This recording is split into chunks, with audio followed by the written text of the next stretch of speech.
1860, the prince and the princess went to the temple. Hoping to be the first couple married that day, they arrived at the early hour of 6 a.m.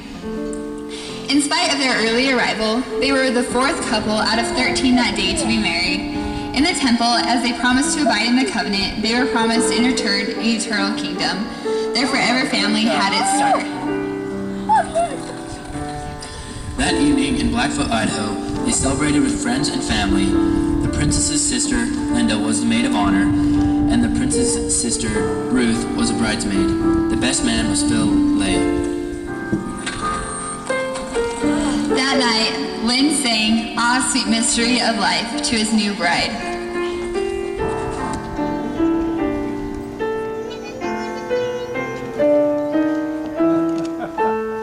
For 'tis love and love alone the world is seeking, and 'tis love and love alone that can repay. 'Tis the answer, 'tis the end, and all the living, for it is love alone. For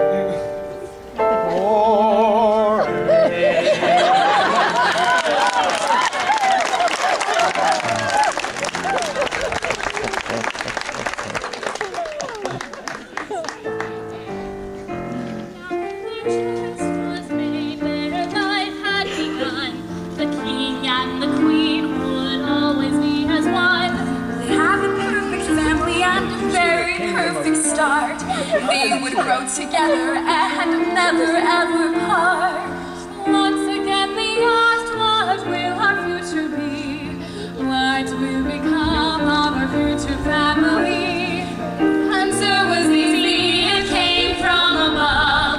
All would be well because two people fell in love.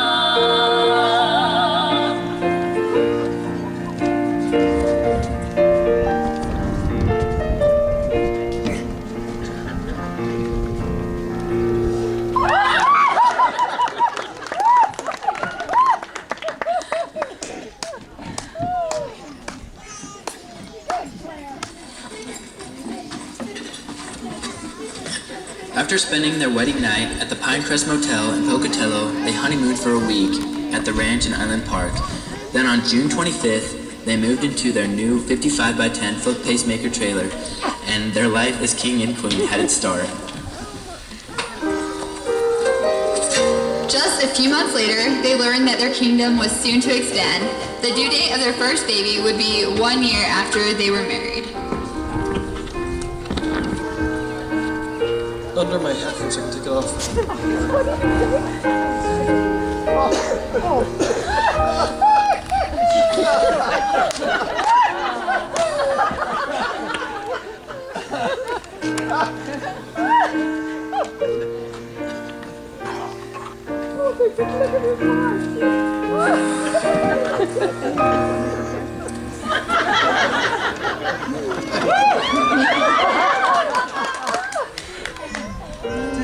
Days ending, birds are wending back to the shelter of Much so long as they love.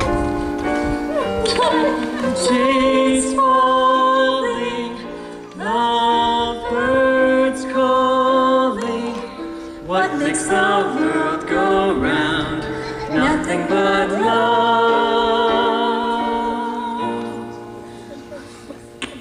When whippoorwills call, Whippoorwills call, and evening is nigh, evening is I nigh. learn to lie blue heaven. Turn to the right, Turn to the right, little white light.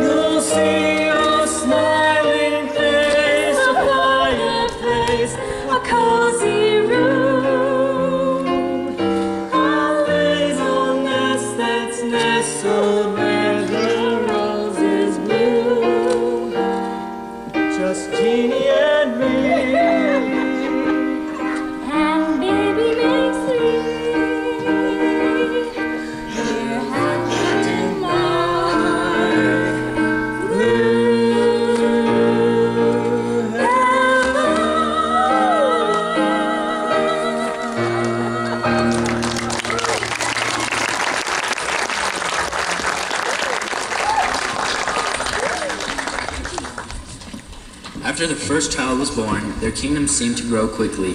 They moved into the red brick castle when the old king and queen departed for the Great Lakes. At first, this castle seemed too large to fill, but as their kingdom began to grow, the castle seemed to shrink. Before long, the basement family room was converted into a girl's bedroom, complete with 5 bunk beds crafted by the king. Although the area of the house seemed to shrink, the love in the home grew and grew as more children came to bless the lives of the king and queen. King Lynn remained busy with his duties working on the land, while Queen Jeanine shared her musical talents with her children and others. She dutifully prepared her young princes and princesses to perform as they traveled throughout the kingdom.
The king and the queen realized that the red brick castle on East River Road was bursting at its seams.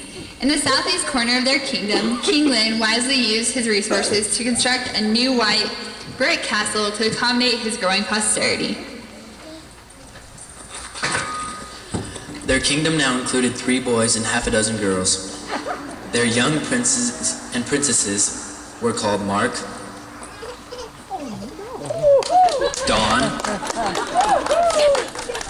Jean, Karen, Linda, Janet, Marilyn, Leanne, and Paul.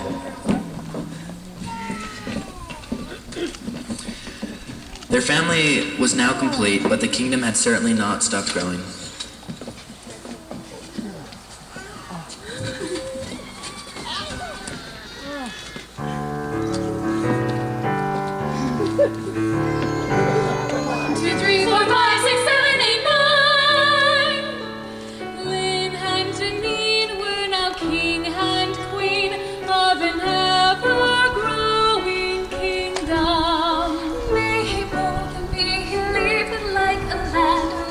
treat. A home without children seemed barren. Their family grew as their home began to shrink. Their lives were complicated, full of all the things you can think.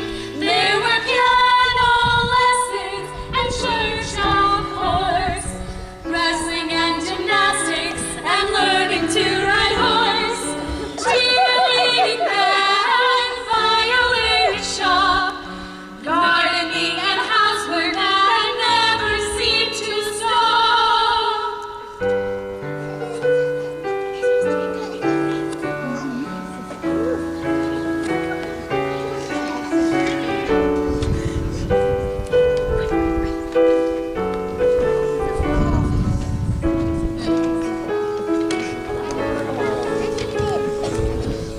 As King Lynn would always say, keeping up the house while children are still growing is like shoveling the walk while it's still snowing.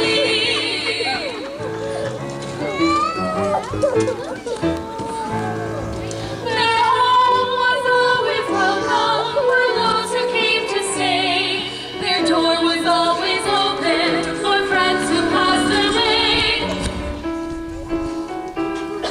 Their family grew and grew, and spouses were added, and babies pink and blue. Their ever-growing kingdom was blessed from above, simply because one day two people fell in love.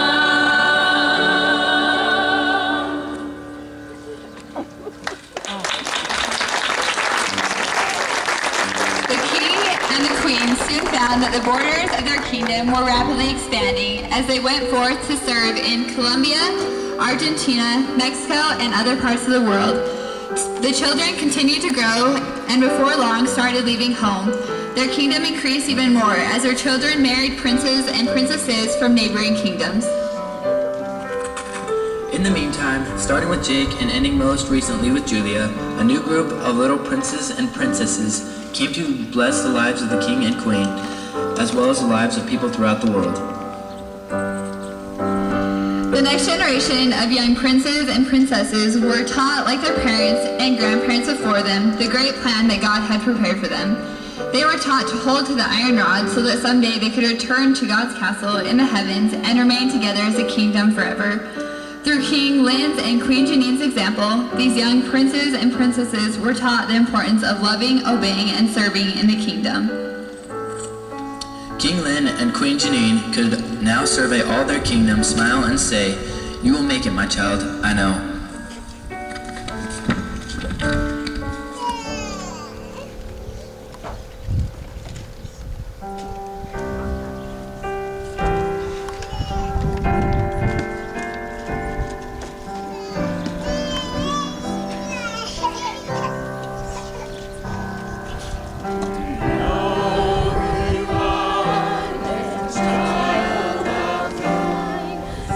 Precious and dear.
all gleam and shine, where the sun grows golden red.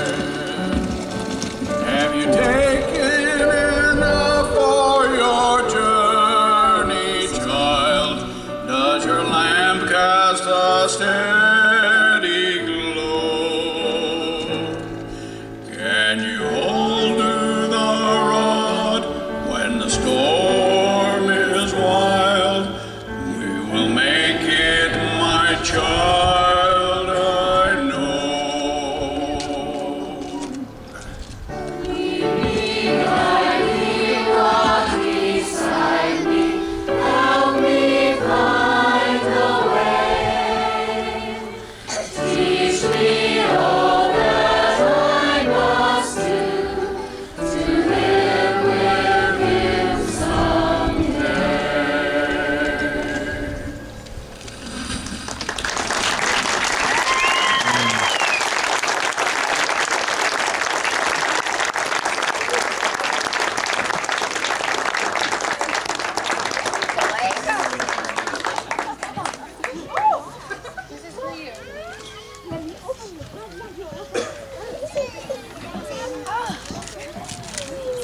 We used to sing that song with our children when they were little and haven't sung it since.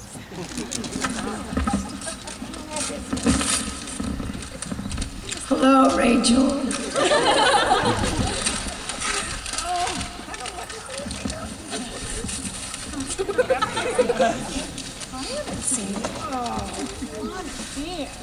Oh, I wanted this picture.